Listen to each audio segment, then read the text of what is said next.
예리코와 삭개오의 이야기. 안녕하세요, 여러분.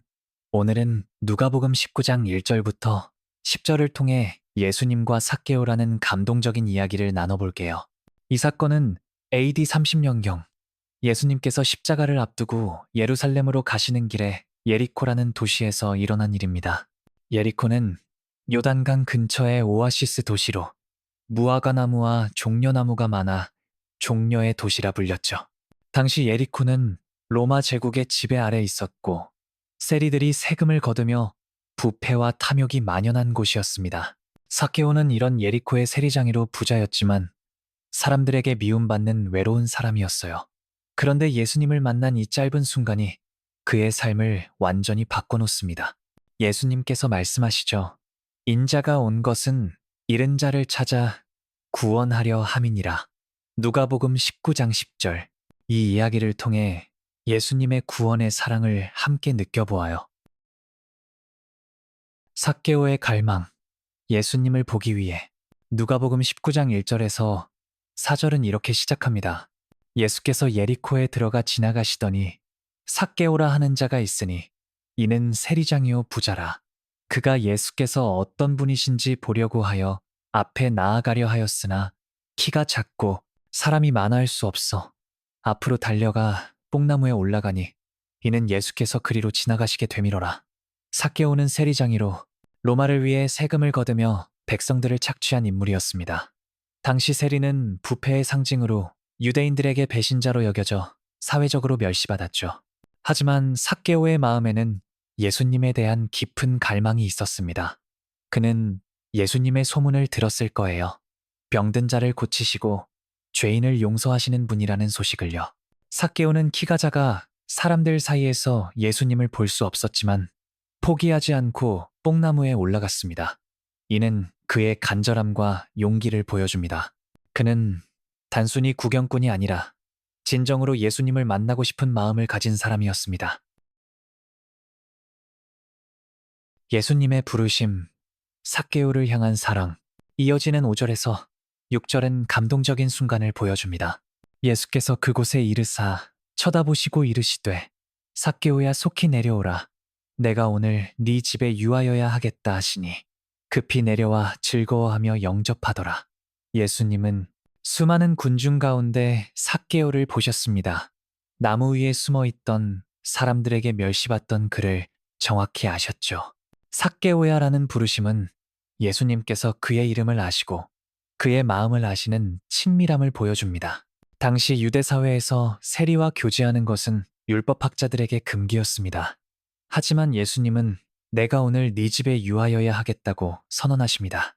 이는 단순한 방문이 아니라 삭개오의 삶에 깊이 들어가시겠다는 구원의 약속입니다. 삭개오는 급히 내려와 즐거워하며 예수님을 영접했습니다. 그의 마음은 기쁨으로 가득 찼고 예수님의 사랑에 감동받았습니다. 이 장면은 예수님께서 잃은 자를 찾아오시는 구원의 사랑을 강렬하게 보여줍니다. 군중의 반응과 예수님의 사랑. 하지만 이 아름다운 순간에 군중의 반응은 차가웠습니다. 7절은 이렇게 기록합니다. 무사람이 보고 수군거려 이르되 저가 죄인의 집에 유하러 들어갔도다 하더라. 당시 세리는 죄인으로 여겨졌고 특히 삭개오는 세리장이로 더 큰 멸시의 대상이었죠. 군중은 예수님께서 그런 사람의 집에 들어가시는 것을 이해할 수 없었습니다. 그들은 율법에 따라 의로운 사람만이 하나님의 은혜를 받을 자격이 있다고 믿었어요. 하지만 예수님의 사랑은 달랐습니다. 예수님은 율법학자나 바리새인 같은 의인이 아니라 잃은 자, 죄인, 멸시받는 자를 찾아오셨습니다. 예수님께서 다른 곳에서 말씀하신 것처럼 건강한 자에게는 의사가 쓸데없고 병든 자에게라야 쓸데있느니라. 마태복음 9장 12절.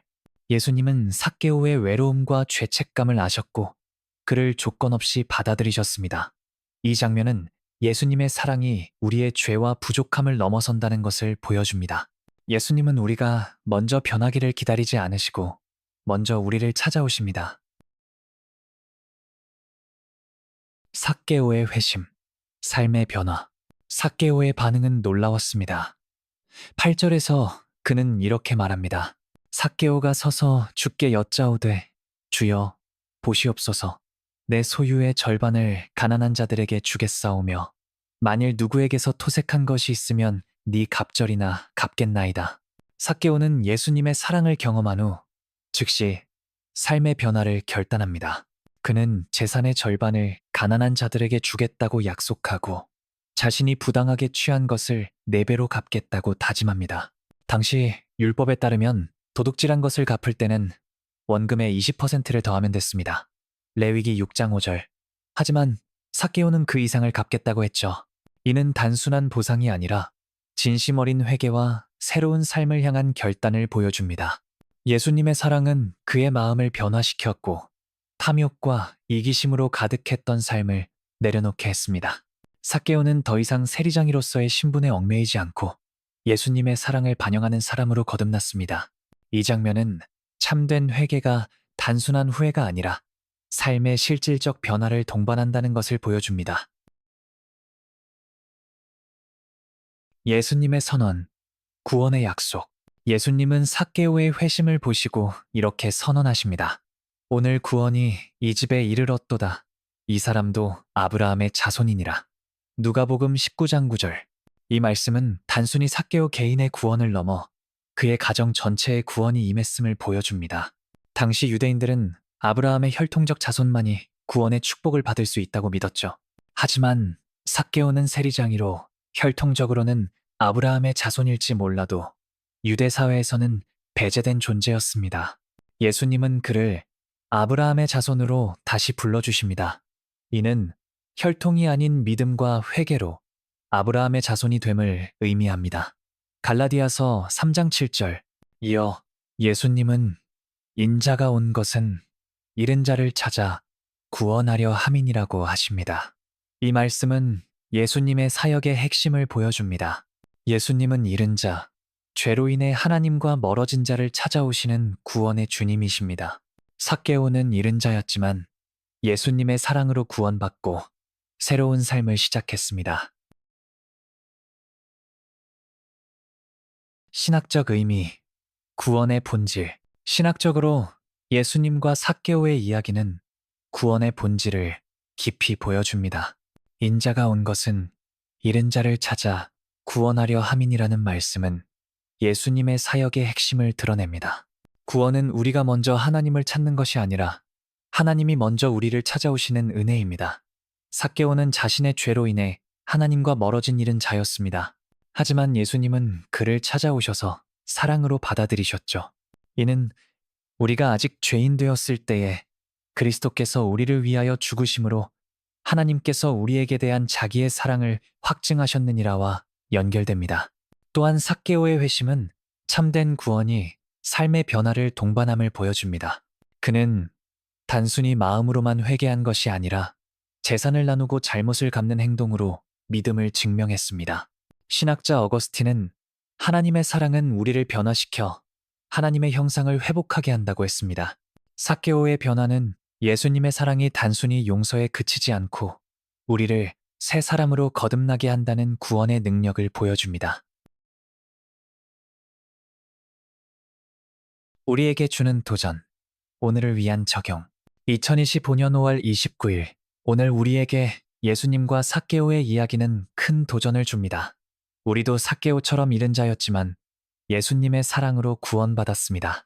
삭개오는 예수님을 만나 삶이 변화되었듯 우리도 예수님의 사랑을 통해 변화된 삶을 살아야 합니다. 예를 들어 현대사회에서 많은 이들이 물질주의와 이기심에 빠져 있습니다. 삭개오처럼 우리의 재산과 시간을 가난한 이웃과 나누며 사랑을 실천할 수 있을까요? 또한 삭개오는 예수님을 만나기 위해 뽕나무에 올라갈 만큼 간절함을 보였습니다. 우리는 얼마나 간절히 예수님을 찾고 있나요? 예수님은 오늘도 우리를 찾아오셔서 내가 네 집에 유하여야 하겠다고 말씀하십니다. 이는 우리의 마음과 삶에 들어오셔서 함께 하시겠다는 약속입니다. 한 예로 최근 한국의 한 교회에서는 이웃 사랑 실천 캠페인을 통해 지역 주민들에게 따뜻한 식사를 대접하며 예수님의 사랑을 전하고 있습니다. 우리도 작은 행동으로 예수님의 사랑을 나누며 잃은 자를 찾아 구원하시는 예수님의 사역에 동참할 수 있습니다. 예수님과 삭개오의 이야기는 잃은 자를 찾아 구원하시는 예수님의 사랑이 얼마나 크고 깊은지를 보여줍니다. 삭개오는 예수님의 사랑을 만나 삶이 완전히 변화되었죠. 이 이야기가 여러분에게 큰 감동과 도전을 주었다면 좋아요와 구독, 알림 설정 잊지 말아주세요. 여러분의 응원이 더 많은 성경 이야기를 전하는 힘이 됩니다. 다음 영상에서 또 다른 감동적인 이야기로 찾아뵙겠습니다. 감사합니다.